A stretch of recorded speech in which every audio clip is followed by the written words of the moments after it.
Қайырлы күн достар, қызанақтың пайдасы және оның құрамындағы дәрумендер. Қызанақтың құрамында адам организміне пайдасы мол В1, В2, В5, В6 және де А, Е, С дәрумендері бар.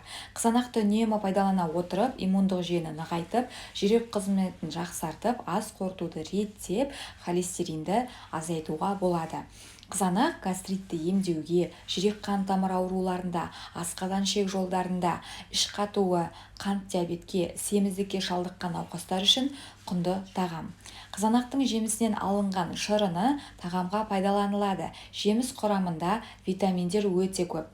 Қызыл сарғыш жемісінің құрамында минералдық тұздар С витамині, В, PP тобының витаминдері, каротин бар. Қызанақты тұздап сүрлемелеуге де болады. Қызанақтың сұрыптарынан ғалымдар пайдалы химиялық элемент тапқан.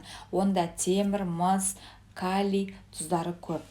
Қызанақ адам организміне пайдалы витаминдерге бай. Ересек адамдарда жиі кездесетін варикоз, гастрит, жүрек қан тамыр аурулары мен қан айналымы жұмысын жақсартады. Асқазан ішек жолдары іштің қатуы кезінде аса пайдалы.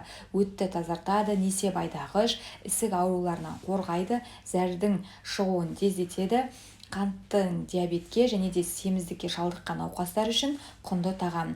Қызанақ иммунитетті көтереді, ара шаққанда дене күйіп қалған кезде екіге бөліп басса, ара уын денеге жаймайды және де күйіктің ыстығын алады.